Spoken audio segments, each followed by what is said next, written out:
So our students have noticed kind of a flutter on the abdomen, and they have also seen his pulse to figure out whether this is a cardiac flutter or a diaphragmatic flutter. The problem with the video is I don't think it's picking up any flutter at all in the abdomen. Let me go a bit closer.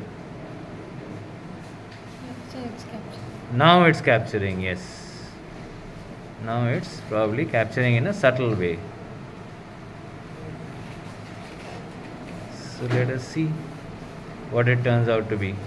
What would be the next phase of our investigation for diaphragmatic flutter? Any idea? Fluoroscopy. Fluoroscopy can tell us how the diaphragm is moving. We just take him to the X-ray fluoroscopy room and we see the diaphragm, and we take a video of both the diaphragmatic movement as well as the abdominal movement, both together. That will give us the idea of what's going on. So yeah, very interesting point, noticed by our students, UG students. But only thing is we'll have to now follow up further.